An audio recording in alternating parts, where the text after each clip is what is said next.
옛날 이런 동화책이 있습니다. 돼지 새끼 12마리가 소풍을 가다가 형제들이 다 따라오는지 숫자를 점검하기 시작했습니다. 첫째가 세워도 11입니다. 한 마리가 빠지는 겁니다. 둘째가 또 세어봤습니다. 역시나 11마리인 겁니다. 아무리 세어봐도 한 마리가 자꾸 비는 겁니다. 왜 그럴까요? 자기를 세지 않은 겁니다. 자기를 세지 않고 눈에 보이는 형제들의 숫자만 계수를 하니까 늘 하나가 비는 겁니다. 오늘 본문에 보면 하나님께서 강야를 여행하는 이스라엘 백성들에게 성막을 지으라 명하시고 그들의 숫자를 세어서 20세 이상 된 남자들에게서는 생명의 값, 속전을 받으라 명령합니다. 근데 이스라엘은 약 300만 이상이 이동을 하고 있습니다. 게다가 이들이 어떤 주소에 정착해서 사는 것이 아니라 지금 강야에서 유행하고 있는 중입니다. 아직까지 가나안 땅에 정착을 하지 못했습니다. 줄을 세워놓고 해를지라도 100만 명을 줄을 세워도 아마 그 거리가 상당히 될 겁니다.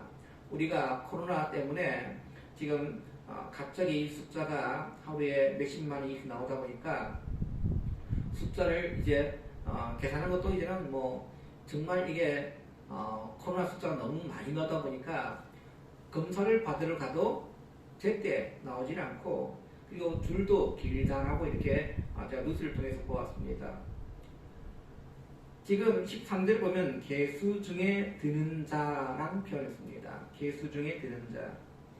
이 말은 이 원어가 어떻게 되어 있냐니까 넘어가는 자라고 되어 있습니다. 넘어가는 자. 우리가 계수에 드는 자. 아마 우리가 이 말을 생각할 때는 그냥 숫자를 하나, 둘, 셋, 넷 아마 이렇게 계수를 센다. 그런 의미를 우리가 부여하는데 원래 원어는 어떻게 되어 있냐니까 넘어가는 자 되어 있습니다. 다시 말해 선을 꺼놓고 이 선에서 이쪽에서 이쪽으로 넘어가는 자, 이게 바로 계수에 드는 자입니다. 우리가 잘 이게 이해가 안 됩니다. 쉽게 말하면 목자가 양을 세는 방법이 이랬습니다. 목자가 막대기를 양을 지나가는 길목에 걸쳐놓고 그리로 넘어갈 때마다 그 수를 세는 겁니다. 그러면 이쪽에서 이제 이쪽으로 선을 넘어오게 되어지면 이 양은 내 양이란 겁니다. 내 양. 시편 23편에 여호와는 나의 목자시니 내게 부족함이 없나이다. 주의 지팡이와 막대기가 나를 안위하시나이다. 했습니다. 여기에 막대기가 뭐겠습니까? 결국은 목자가 양을 셀 때에 양을 내 양인지 아닌지를 구별하기 위한 방법인 거죠. 그래서 이쪽에서 이쪽으로 옮겼을 때에 넘어가서 개수가 되어진 양들은 내 양이란 겁니다. 내 양은 어떻게 합니까? 결국은 거칠고 환경이 어렵다 할지라도 목자는 그 양의 주인이기에 그 양을 보호합니다. 자기의 생명을 걸고 그 양을 지켜줍니다. 이게 목자의 마음인 거예요. 다시 말해 하나님께서 계수에 드는 자, 오늘 이 계수에 드는 자들은 내 백성이란 의미입니다. 내 백성. 내 백성이기에 이들을 내가 지켜주고 보호해주고 그리고 이들을 결국 가나안 땅까지 내가 인도할 때 그 책임이 내게 있다는 겁니다. 하나님은 그 선을 넘어 하나님의 백성의 숫자에 포함된 이들에게 향해서 속전을 내라 말씀합니다. 속전은 다시 말해 생명의 값인 겁니다. 생명의 값. 하나님은 20세 이상의 모든 이스라엘 남자들에게서 은 반세겔씩 돈을 내 하였습니다. 그래서 오늘 우리가 이 본문의 말씀을 가지고 속전에 대한 의미를 몇 가지로 함께 나누고자 합니다. 첫째는 20세 이상 된 남자는 모두가 드려야 합니다. 이미 출애굽기 26장에서 보면은 성막의 본체에 대해서 우리가 먼저 공부를 했습니다. 남쪽, 북쪽에 널판지 20개씩 준비하게 하셨고 뒤편에는 8개, 앞쪽은 1개씩, 2개씩 해서 합해서 50개의 판자로 이 성막의 벽을 만들게 하였습니다. 이 판자는 이 강야의 모래나 돌 위에 이동하면서 늘 설치가 되어집니다. 구름이 머물면은 그 자리에 이제 성막을 짓게 되는 거죠. 근데 여러분들 요즘에 집을 지을 때 어떻게 합니까? 단층집을 짓더라도 어떻게 해요? 땅을 고르고 그리고 땅을 또한 파서 기둥을 세울 수 있도록 다 하지 않습니까? 그래야만이 바람이 불어도 넘어지지 않습니다. 그럼 강야에서 성막을 지을 때는 어떻게 했겠습니까? 이 판자 끝에 2개의 뾰족한 촉을 내게 했습니다. 그 촉을 은받침에 깨어 세우게 하였어요. 그러니까 이 판자가 있으면 그 판자 끄트머리를 뾰족한 것을 2개를 만들었어요. 그리고 하나에다가 은받침을 만든 거죠. 앞에서 내가 판자가 모두 몇 개를 했습니까? 50개를 했습니다. 그럼 뾰족한 것은 한 판자당 2개씩이니까 그럼 은받침이 총 몇 개가 필요한 겁니까? 100개가 필요합니다. 은받침. 근데 이 은받침 한 개의 무게가 얼마 정도 되었을까? 출애굽기 38장 27절 말씀에 보면은 그 무게가 한 달란트라고 되어 있습니다. 한 달란트. 은받침 하나가 한 달란트 무게입니다. 그러면 오늘날 우리가 잘 한 달란트의 무게가 얼마 정도 되는지 잘 머리에 들었지 않습니까? 이 한 달란트가 얼마 정도 되냐면 34kg입니다. 34kg. 무게가 대단한 거죠. 왜냐하면 이 장막 덮개가 4중으로 되어 있습니다. 4중. 이 4중의 무게를 견딜 만한 그리고 강야의 그 모래바람과 그 매서운 바람들을 또한 지킬 수 있을 정도로 그 무게, 은받침의 무게가 한 달란트씩 34kg. 은받침이 100개니까 모두 합치면 얼마 정도 되겠습니까? 3.5톤이 됩니다. 3.5톤. 여러분들 우리 3.5톤이 하니까 잘 생각이 안 되죠? 우리 1톤 트럭이 있습니다. 가장 작은 트럭이 1톤 트럭이에요. 그 트럭이 3개 반 정도 있어야 됩니다. 3개 반 정도. 그러니까 무게가 이 성전의 무게가 엄청나다는 것을 우리가 짐작을 할 수가 있습니다. 그런데 여러분들 어떻게 보면 이 성막에 짓는 그 재료들 속에서 이 은받침에 그 정도 무게가 된다는 것이 참 어울리지 않는 그냥 아주 무거운 무게감이에요. 그러면 이 무거운 은받침은 무엇을 상징하겠습니까? 왜 이렇게 어울리지 않을 만큼 무거운 받침을 그 바닥에 또한 지탱할 수 있도록 했을까요? 물론 틀을 다지지 아니하고 그냥 기둥을 세우기 때문에 무거운 무게중심을 밑에 두기 위해서 할 수도 있습니다. 그러나 오늘 우리가 그 은받침의 의미가 있습니다.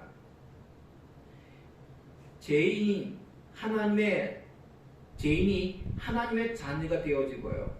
그리고 천국을 상속받게 되어진 그 기반이 무엇인가를 우리에게 설명해주고 있습니다. 장차 예수 그리스도께서 십자가에서 피 흘려 죽으시는데 그 피로 죄인들의 죄값을 지불한 속전을 주님께서 삼으셨습니다. 그래서 디모데전서 2장 6절에 보면 그가 모든 사람을 위하여 자기를 속전으로 주셨으니 라고 했습니다. 오늘 주님께서는 자신의 생명을 우리를 위해서 죄값을 치러주시는 속전으로 우리를 치러주셨습니다. 근데 그것은 너무도 가치 있는 것이어서 세상의 그 어떤 비바람도 결코 쓰러뜨릴 수가 없는 겁니다. 무너질 수 없습니다. 그 수천 명의 수억 명의 사람들이 주님을 의지해도 주님의 그 생명의 속전은 우리 모두를 다 구원할 수 있는 가치 있는 겁니다. 속전, 주님의 그 생명이 단 한 사람만 살릴 수 있는 것이 아니라 인류 모든 이들을 다 살릴 수 있는 속전이라는 사실을 우리에게 말씀합니다. 한 번 받은 구원은 결코 잃을 수 없도록 안전하고 튼튼한 것을 우리에게 보여주고 있는 겁니다. 여러분들 텐트 하나 세우는데 3톤이 넘는 은받침을 사용하신 것은 마치 어울리지 않는 것처럼 보이지만 하찮은 그 죄인들을 구원하기 위해서 거룩하신 하나님, 그분께서 오늘 자신의 생명을 바친 것은 어떻게 보면 어울리지 않게 큰 은혜라는 사실이죠. 그럼 왜 속전은 꼭 은으로 해야 할까요? 이것은 이스라엘 백성들의 사고방식이 있습니다. 왜냐하면 생명을 은으로 그들은 생각하였습니다. 사람을 사고 파는데 은을 가지고 매개의 수단으로 삼았습니다. 그래서 우리가 창세기 보면은 요셉이 형제에게 은 20에 애굽의 노예로 팔려갑니다. 예수님께서도 믿었던 제자 가룟유다에게 은 30에 팔려 죽게 되었습니다. 그래서 자기 생명의 값으로 은을 내는 것은 아주 자연스러운 겁니다. 이스라엘이 애굽에서 해방을 받던 날 6월절에 우리가 명합니다. 하나님께서 애굽 사람들의 그 장자를 죽이시던 그 재앙의 날에 이스라엘 백성들은 그 재앙의 날이 아니라 그들은 구원의 날이었습니다. 노예 생활에서 해방되었고 그리고 애굽 사람들이 가져다주는 금은 보화를 얻고 그들은 나올 수가 있었습니다. 그들은 어떻게 보면 생각지 아니했던 그 해방의 기쁨을 그들은 누리게 되었습니다. 어떻게 보면 그날의 기적은 도무지 이해할 수 없는 특별한 하나님의 은혜인 거죠. 애굽의 모든 장자들은 다 죽임을 당했지만은 이스라엘 백성들의 그 어린 양의 보혈을 통해서 그들은 죽임이 아닌 구원의 날을 그들은 맞이하게 되었습니다. 하나님은 오늘 이들을 향해서 너희를 그렇게 살려주고 해방시켜준 값을 내라는 겁니다. 사람마다 속전을 내게 하였습니다. 그래서 그들은 장자가 죽는 그 재앙에서 우리를 살려주실 뿐만 아니라 자기들의 힘으로 벌어졌던 그 노예에서 단번에 해방되어진 그 은혜가 너무 감사해서 한 개인마다 은 반세계를 하나님께 드리게 되어집니다. 어떻게 보면 이것은 당연한 겁니다. 그리고 그것은 처음에 성막을 짓는 데 사용하였고 나중에는 가나안 땅에 들어가서 성전을 수리하고 그리고 보수한 일에 사용되었고 그리고 성전에 봉사하는 사람들이 그 속전을 가지고 사용하도록 했고 또한 주님께서도 마태복음 17장에 보면 주님께서도 제자들과 함께 성전에 속전을 내었다는 기록이 있습니다. 그들이 내야 될 이 생명의 속전은요 은 반세겔입니다. 은 반세겔. 한 세겔은 11.4g입니다. 그러니까 반세겔은 얼마 정도 되겠습니까? 5.7g 정도 된다라고 보시면 됩니다. 5.7g. 근데 은 5.7g은 그렇게 우리가 볼 때는 큰 무게, 우리 은반지 있죠? 은반지 정도 될 거예요. 은반지 정도. 은반지 정도의 무게를 해마다 내라라고 말씀합니다. 요즘에 은이야 금보다 가치가 없는 거잖아요. 은하고 금하고 아마 우리가 가격을 매겨보면 엄청난 차이가 납니다. 요즘에 은은 가치가 없지만은 그냥 그 당시에는 은은 가치 있는 것이었습니다. 얼마나 이 은의 가치가 있었냐면은 한 세겔은 노동자의 나흘 품삯이었습니다. 나흘. 다시 말해 이 반세겔은 이 노동자의 이틀에 해당되어지는 노동값인 거예요. 오늘 말한다면 약 10만원 정도, 우리가 하루에 5만원 정도 낮게 책정해서 하루에 5만원 정도 번다라고 본다면은 이틀이면 10만원 정도 되는 겁니다. 자, 만약에 하나님께서 이스라엘 백성들에게 너희들 구원받은 거, 너희들 노예로 살다가 이렇게 자유를 얻고 또 이스라엘 그 애굽의 모든 장자들은 다 죽음을 당했지만 너희들은 다 구원받았으니까 너희들 한 가구당 아니면 남자 한 명당 1억씩 내라 라고 했다면은 여러분들 이스라엘 백성 가운데 과연 몇 명이 낼 수가 있겠습니까? 근데 하나님께서는 자기 생명의 값을 단돈 오늘 우리의 계산법에 의하면 10만 원 정도 이렇게 내라 하니까 이것은 누구든지 다 낼 수 있는 겁니다. 다시 말해 우리의 생명의 주인 되시는 하나님은 우리가 할 수 있는 것을 하나지 할 수 없는 걸 하러 가지 않습니다. 구원 받는 것도요. 여러분들 구원 받는데 많은 조건이 따르고 그걸 지켜야만이 그게 충족되어야만이 구원에 이른다라고 한다면은 구원 받을 수 있는 사람은 이 땅에 아무도 없습니다. 우리가 구원 받는 게 어떻습니까? 쉽잖아요. 쉬운 방법을 주셨어요. 예수 그리스도를 나의 구주로 믿으면 되는 거예요. 예수 그리스도의 보혈의 피를 내가 믿으면 되는 거예요. 이건 뭐 다른 게 없어요. 하나님께서 속전을 내라는 것도 너희 재산은 다 내. 너희 재산은 반을 내. 라고 말씀하지 않습니다. 그들이 이틀 동안 일을 한 그 품삯을 내라는 겁니다.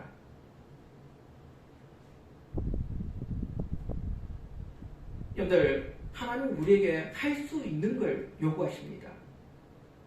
그리고 이 속전을 내는 자들을 특별히 보호하실 것을 약속해 주셨습니다. 12절에 내가 이스라엘 자손의 수를 조사할 때에 조사받은 각 사람은 그들을 계수할 때에 자기의 생명의 속전을 유혹해 드릴지니 이는 그들을 계수할 때 그들 중에 질병이 없게 함이라. 질병이라 했습니다. 다시 말하면 전염병이에요. 전염병. 옛날에 이 전염병이 한 번 돌면은 수만 명이 죽습니다. 다윗이 하나님의 말씀을 어기고 인구 조사를 했을 때에 그 땅에 전염병이 돌았습니다. 전염병이 돌았을 때 다윗이 생각할 때 다른 것보다 이게 좀 가장 받기가 쉬운 벌이라 생각하고 했는데 막상 받아보니까 어때요? 수만 명이 죽습니다. 한 번 전염병이 돌면 많은 사람들이 죽어요. 중세에 유럽에 흑사병이 돌았습니다. 이 흑사병의 유래가 몽골 쪽의 침입이었습니다. 이 흑사병에 걸린 쥐를 그 성 안에 자기들이 침공하려는 그 성 안에다가 날려 보내가지고 그 안에 있는 사람들이 결국은 흑사병에 의해서 죽임을 당했습니다. 그것이 유럽 전체로 퍼져갔습니다. 근데 그 흑사병 당시에 조사에 의하면은 유럽의 인구의 반 이상이 죽었습니다. 우리나라도 호암만한 게 있었습니다. 천연두. 그래서 그 병으로 인해서 많은 사람들이 죽었죠. 요즘에 천연두는 병에 취급도 안 됩니다. 왜냐하면 어릴 때 우리가 다 예방주사를 맞기 때문에 지금은 천연두에 걸려가 죽는 사람이 없어요. 그러나 우리가 요 근래에도 보면은 사스나 메르스에 의해서 죽었던 사람도 있고요. 그리고 지금 우리가 현재 당하고 있는 이 코로나19도 많은 사람들이 죽었습니다. 많은 사람들이 죽었어요. 예나 지금이나 전염병이 돌면은 그 전염병에 취약한 사람들은 죽게 됩니다. 근데 오늘 하나님께서는 그들에게 자기의 생명이 하나님에 의해서 구원받았고 보장되고 있다는 것을 고백하시려고 해마다 속전을 드리게 하였습니다. 그래서 해마다 속전을 바치게 하심으로써 내가 하나님의 보호하심에 속하였다는 것을 그들이 깨닫게 하였어요. 속전을 낼 때마다 우리는 하나님의 보호하심 가운데 있구나. 하나님께서 이 속전을 낼 때에 우리에게서 질병이 없게 하겠다고 말씀하셨다. 그래서 속전을 낼 때에 그들이 무거운 마음을 가지고 드렸겠습니까? 아니에요. 기쁘고 감사한 마음으로 그들이 속전을 드린 겁니다. 하나님은 나의 구원자시다. 하나님은 나의 목자이시다. 이런 마음을 가지고 속전을 드리는 겁니다. 나중에 이스라엘 백성들이 강령을 벗어나서 가나안 땅에 들어가서 자신의 집을 짓고 농사를 짓고 곡식을 쌓아두고 그리고 하루하루 살아가는 것이 이제 마치 자기의 힘으로 살아가는 것처럼 그게 교만과 자만에 빠지게 되었습니다. 그리고 하나님께서 우리의 삶을 책임주신다는 그 사실을 그들은 인정하지 않게 되어집니다. 어떻게 보면 사람은 명만득한 그 기질이 넘치는 존재라서 울고불면하면서 하나님 도와주세요, 하나님 살려주세요 라고 했던 이들이 이제는 문제가 잘 풀리고 자신의 힘으로 하니까 모든 게 잘 되어지니까 하나님을 찾는 일이 없어지게 되어집니다. 그리고 하나님께 드려야 될 속전도 내지 않게 되어집니다. 그 속전을 낼 때마다 내 생명은 하나님이 살려주셨다. 오늘도 나는 하나님의 은혜로 살고 있다. 이런 고백을 해야 되는데 이런 고백들이 사라지게 되어집니다. 왜 이스라엘 백성들이 예배가 무너집니까? 나중에 말씀을 드리겠지만 그들에게서 하나님을 향한 그 사랑의 마음, 그 감사의 마음들이 점차 사라지니까 예배가 무너지게 되었다는 사실을 꼭 기억하시기를 바랍니다. 여러분들, 우리는 직장에 가서 열심히 땀을 흘리며 노동합니다. 일을 합니다. 그리고 우리는 월급을 받습니다. 그 모든 것이 내가 내 힘으로 되어졌을까요? 아닙니다. 하나님의 은혜로 통하여 되어졌다는 사실을 우리는 고백해야 되는 겁니다. 먹고 마시는 모든 일들이 하나님의 은혜입니다. 우리는 오늘도 하나님의 은혜로 우리는 살아갑니다. 이런 고백이 우리의 고백들이 되어지기를 원합니다. 그 두 번째 보니까 이 생명의 속전을 성전을 운영하는데 쓰게 하였습니다. 16절에 너는 이스라엘 자손에게서 속전을 취하여 회막 봉사에 쓰게 하라. 이것이 여호와 앞에서 이스라엘 자손의 기념이 되어서 너희의 생명을 계속하리라. 지금 이스라엘 백성들은 하나님의 명령에 따라서 은 반 세겔씩 여호와께 드립니다. 이것은 11조 외에 드리는 것이고 제사를 드리기 위한 외물 외에 드리는 겁니다. 어떤 이들은 착각합니다. 이것이 11조이다. 이것이 성도에 쓰여지는 재물, 예물이다 라고 생각할 때 아니에요. 완전히 다른 겁니다. 이 물질은 모두 다 제사장 아론에게 맡겨졌고 회막에서 봉사하는 비용으로 사용하도록 했습니다. 회막 봉사하는 것이 뭡니까? 아론과 그의 아들들인 제사장들이 하는 일을 말하는 겁니다. 물론 제물은 백성들이 따로 가져왔습니다. 그렇지만 그 외에도 성전 유지와 보수하는 데 비용이 많이 들어갔을 거예요. 이 제사장의 생활과 그리고 용도비에도 들어갔을 것입니다. 재정이 넉넉해지면 아마 율법책도 만들어서 그걸 피사를 해서 또한 보급을 했을 것이고 그리고 성경을 가르치는 그러한 집회도 많이 열 수도 있을 것입니다. 하나님의 집에는 물질이 있으면 있는 대로 필요하고요. 그것은 그대로 성도들에게 유익이 되어진다는 사실이에요. 말라기에 보면 하나님의 것인 11조를 떼어먹지 말고 먼저 내 창고에 채워라 라고 말씀합니다. 그래서 사람마다 속전을 제사장에게 갖다 드렸습니다. 그렇게 함으로 이 제사장들은 더 열심히 성전 일을 했을 것이고 백성들의 죄를 위한 제사도 활기차게 또한 진행이 되었을 것입니다. 여러분들 성전 봉사 이 제사가 활기차일수록 결국은 백성들의 삶은 더 안정되어지고요. 풍요로워졌다는 사실입니다. 12절과 14절에 보면 그 생명값을 여호와께 드리라 라고 했습니다. 여호와께 드리라. 지금 제사장에 드리라는 것이 아니라 여호와께 드리라는 겁니다. 속전. 근데 속전은 결국 누가 쓰는 겁니까? 하나님께서 쓰는 것이 아니라 제사장을 위한 겁니다. 제사장이 쓰게 되어지는데 근데 여호와께 드리라는 편을 쓰고 있습니다. 하나님을 위로하는 사람들이 썼다는 겁니다.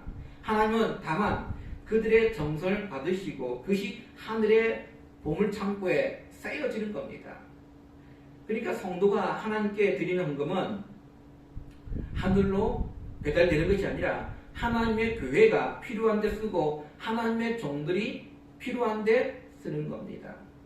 하나님은 돈이 필요한 분이 아니죠.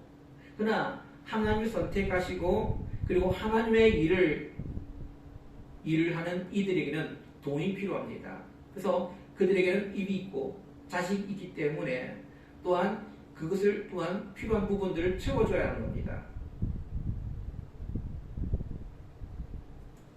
제사장이 받은 이 속전을 가지고 자신의 생활과 그리고 성전 사역을 위해서 쓰게 되는 거죠. 그래서 오늘날도 마찬가지입니다. 결국은 우리가 헌금을 통해서 우리가 목회자와 그리고 교회 사역에 필요한 부분들에 우리가 사용하게 되어지는 거예요. 교회에 물질이 있으면 그 물질은 결국은 하나님 사역을 위한 물질이 되어지는 것이고 전도 사역을 위한 그런 예물로 쓰여지게 된다는 겁니다. 우리 교단은요, 헌법적으로 목사의 이중직을 권하고 있습니다. 이중직이 뭐냐면은 목사는 직업이 목회자 하나밖에 없습니다. 근데 그 외에 다른 직업을 가져서는 안 된다라고 이렇게 우리 헌법에 우리 합동교단 헌법에 명시되어 있습니다. 근데 요즘에는 개척교회도 많고 그리고 미자립 교회가 전체 교회들 가운데 80%입니다. 그러다 보니까 교회가 목회자의 필요한 이 생활을 다 해줄 수가 없어요. 그러다 보니까 목회자가 이중직을 가지게 되었습니다. 그러다 보니까 현실적으로 맞지 않다. 이 교회 우리 말씀을 보면 목회자는 우리 구약에도 보면 이중직이 있어서 안 되거든요. 그러다 보니까 이것이 자꾸 부딪히니까 지금은 목회자의 이중직에 대한 연구가 지금 시작이 되었습니다. 어느 정도까지 목회자의 이중직을 인정해 주느냐. 실제로 가보면은 목회자들 가운데에 다른 일을 하시는 분들이 있습니다. 서울 같은 경우에는 대리운전, 택시 많은 분들이 그렇게 하고 있다고 얘기 들었어요. 우리 노예 안에서도 어떤 목사님은 공사판에 가서 일을 하신 분도 있고 어떤 분들은 차량 운전, 학원차 이렇게 하신 분도 있고 그래서 목회자 이중직에 대한 그런 부분들이 많이 있습니다.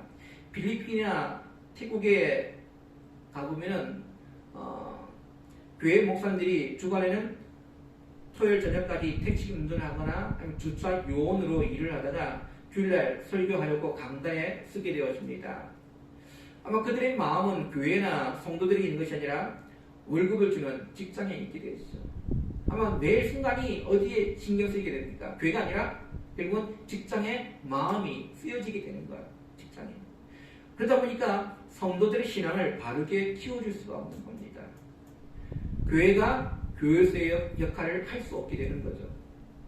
어떻게 보면 우리가 하나님께 드린 이 물질은 결국은 성도에게 유익이 되어지고 그리고 교회가 교회다운 일을 할 수 있는 하나님께서 오늘 우리에게 명령하신 그 많은 일들을 교회가 감당할 수 있는 그런 발판이 되어진다는 사실을 꼭 기억하시길 간절히 바랍니다. 근데 여러분들 우리가 성전에 이 속전을 드렸는데 지금 이스라엘 백성들이 약 300만 정도 됩니다. 그러면 장정만 약 63만입니다. 63만. 성경에 보면 63만 몇천 명 나와 있잖아요. 63만이에요. 그러면 반 세계씩 우리가 10만 앞에 말씀드렸죠. 10만은 이렇게 생각하고 그냥 쉽게 계산하기 위해서 이렇게 해서 하게 되어지면 돈이 얼마입니까? 63만 명 우리가 잡으면은 10만 원씩 이렇게 1인당 잡게 되어지면 6,300억입니다. 6,300억. 많은 돈이에요. 이쯤 되면 우리 몇 가지 문제를 우리는 생각하지 않을 수 없습니다. 첫째는 이 많은 돈을 꼭 성전 유지, 보수와 유지를 위해서 이 목회자를 위해서 제사장을 위해서만 꼭 써야 하느냐 이걸 가지고 다른 좋은 일을 쓸 수 있지 않냐 국방, 무기를 만들고 또한 교육하는 것 아니면 가난한 자들을 위한 복지 이런 이들을 위해서도 써야 되지 않냐 이렇게 생각할 수 있습니다.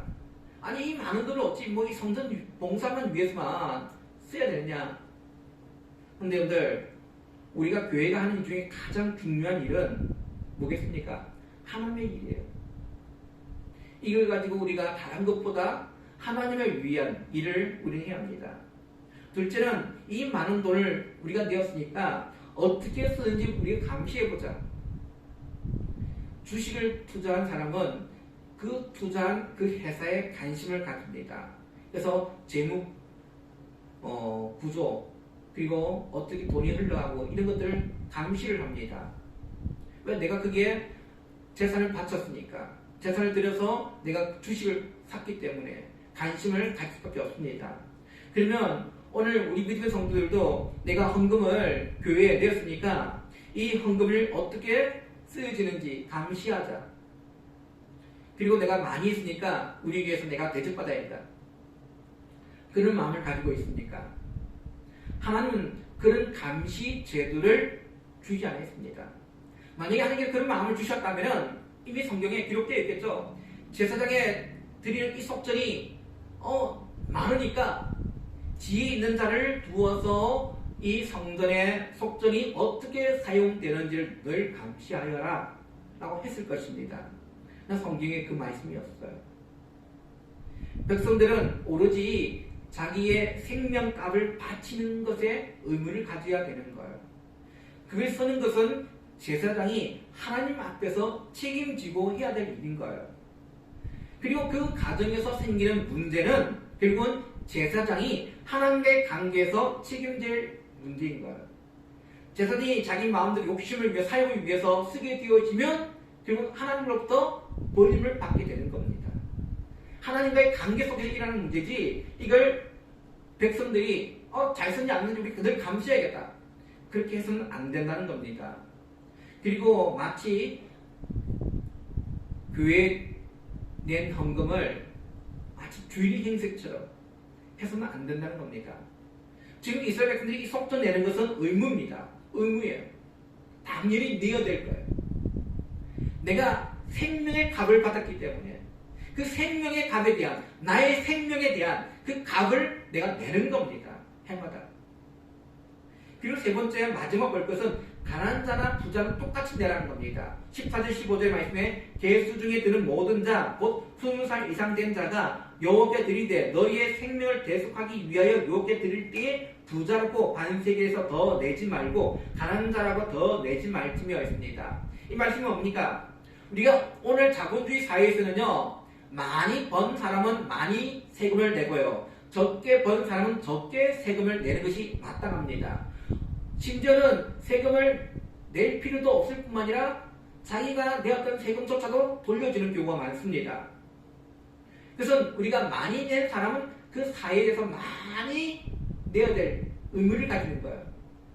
근데 성경은 오늘 우리에게 그렇게 말씀하지 않습니다. 왜 그랬을까요? 이것은 나의 이익을 위한 게 아니잖아요. 내가 열심히 땀을 흘리고 열심히 일을 했기 때문에 내는 그 세금의 문제가 아니란 겁니다. 속전은 내 생명값이에요. 생명값. 다시 말해 가난한 자나 부자나 그 생명은 동일하다는 겁니다. 동일하다는 거예요. 부자의 생명은 10억의 가치를 가지고 있고 가난한 자의 생명은 10만 원의 가치를 가진 것이 아니에요. 동일한 가치를 가지고 있습니다. 그 동일한 가치는 바로 반세겔인 거예요. 반세겔. 모두가 낼 수 있는 정도의 그는 반세겔의 가치를 가지고 있는 겁니다.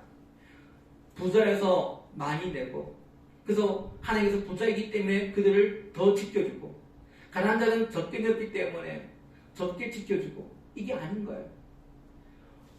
오늘 하나님은 모든 사람들을 차별 없이 구원해 주시고요, 그리고 보호해 주십니다. 말씀을 맺도록 하겠습니다. 오늘 우리 믿음의 성도들은 구원받은 생명의 값을 드리고 있습니까? 그리고 우리는 무엇을 지금 드리고 있습니까? 우리가 하나님께 구원받은 이 생명의 값을 어떤 모양으로 우리 앞에 지금 드리고 있습니까? 우리는 어찌 보면 하나님께 늘 기쁨의 마음으로, 감사의 마음으로 살아갈 수 있는 성도들이 되어지길 원합니다. 하나님은 오늘 여러분들 위해서 자신의 가장 귀한 것을 우리를 위해서 내어주셨습니다. 그 은혜 속에 우리는 살고 있지 않습니까? 우리를 죄인된 그 자리에서 오늘 우리를 구속해 주시고요. 그 하나님의 은혜를 통해서 우리는 예수 그리스도의 생명을 통해서 우리는 구원받았습니다. 우리는 하나님께 날마다 헌신의 자리에 나가기를 원합니다.